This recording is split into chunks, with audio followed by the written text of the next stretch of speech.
Bapak, Ibu, saudara-saudari umat beriman yang terkasih, marilah sebelum kita mendengarkan dan merenungkan sabda kasih Tuhan di pagi hari baru ini, kita awali dengan doa. Dalam nama Bapa dan Putra dan Roh Kudus. Amin. Allah Bapa yang kekal dan kuasa, Engkau telah mengutus Yesus Kristus ke dunia untuk melaksanakan karya keselamatan-Mu. Ajarlah kami untuk semakin mengimani bahwa dalam sengsaranya Engkau mengampuni dan menebus kami. Berkati kami, utuslah Roh Kudus untuk membuka mata hati kami, agar dapat merenungkan sabda kasih-Mu, dan mampukanlah kami untuk boleh menjadi penyalur sabda kasih-Mu kepada semua orang yang akan kami jumpai dalam tugas dan karya pelayanan kami. Dengan pengantaraan Yesus Kristus, Putra-Mu Tuhan kami, yang bersama dengan Dikau dalam persatuan Roh Kudus, yang hidup dan berkuasa kini dan sepanjang segala masa. Amin. Marilah kita mendengarkan sabda Tuhan. Inilah Injil suci menurut Yohanes. Dimuliakanlah Tuhan.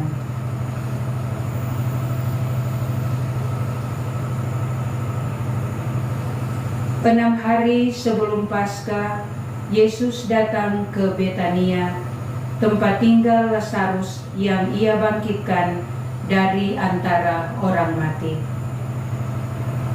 Di situ diadakan perjamuan untuk Dia. Marta melayani, dan salah seorang yang turut makan dengan Yesus adalah Lazarus. Maka Maria mengambil setengah kati minyak narwastu murni yang mahal harganya, lalu meminyaki kaki Yesus dan menyekanya dengan rambutnya. Dan bau minyak itu semerbak memenuhi seluruh rumah. Tetapi Yudas Iskariot, seorang dari murid-murid Yesus yang akan segera menyerahkan Dia, berkata, "Mengapa minyak narwastu ini tidak dijual 300 dinar dan uangnya diberikan kepada orang-orang miskin?"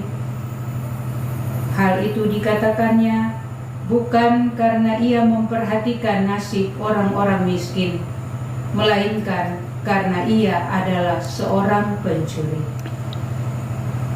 Ia sering mengambil uang yang disimpan dalam kas yang dipegangnya. Maka kata Yesus, "Biarkanlah dia melakukan hal ini, mengingat hari penguburanku. Karena orang-orang miskin selalu ada padamu, tetapi aku tidak akan selalu ada pada kamu." Banyak orang Yahudi mendengar bahwa Yesus ada di Betania. Maka mereka datang bukan hanya karena Yesus, melainkan juga untuk melihat Lazarus yang telah dibangkitkannya dari antara orang mati. Lalu imam-imam kepala bermufakat untuk membunuh Lazarus juga, sebab karena dialah orang-orang Yahudi meninggalkan mereka dan percaya kepada Yesus. Demikianlah sabda Tuhan. Terpujilah Kristus. Saudara-saudari seiman dalam Yesus Kristus, hari ini kita akan memulai perjalanan tugas pelayanan kita memasuki Pekan Suci. Kita telah mendengarkan dalam Injil suci bagaimana Maria memberikan perhatian khusus kepada Yesus sebelum Yesus mengalami perjalanan penderitaan.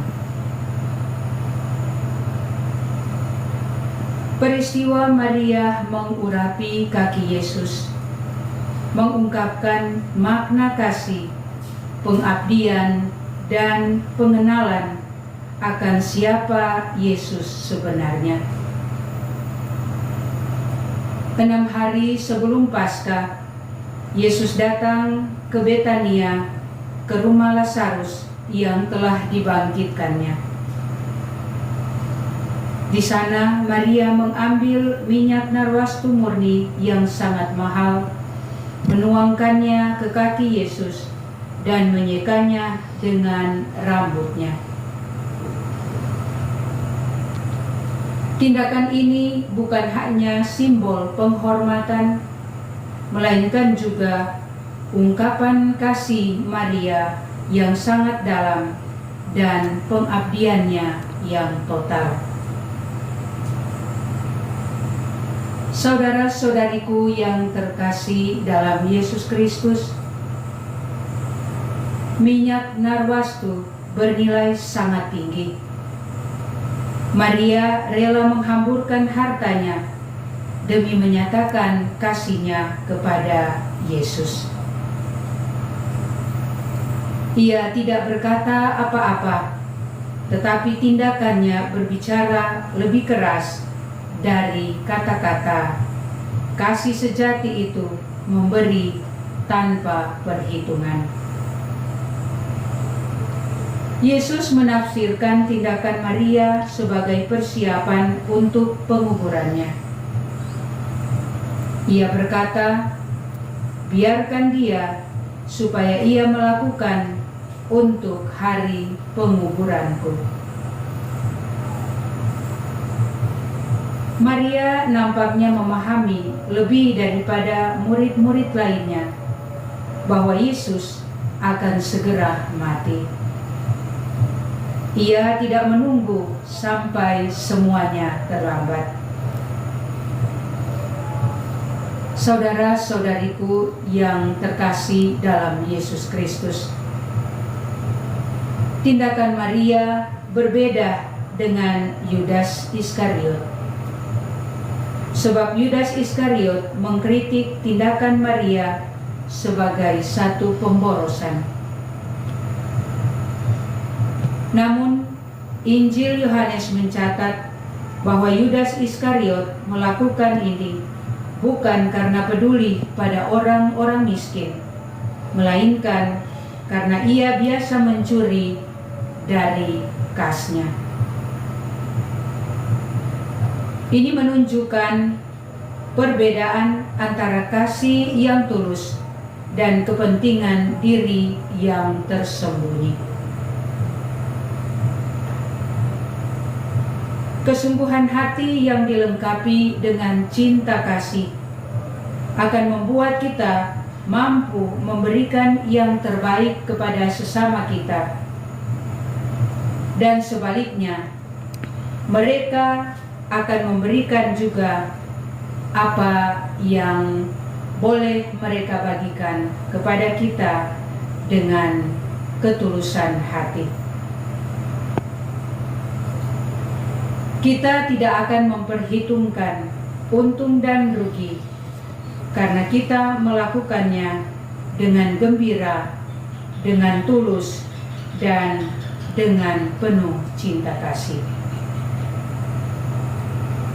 Sebaliknya, orang yang tidak tulus dalam memberi pasti bersungut-sungut dan merasa dirugikan. Saudara-saudariku yang terkasih,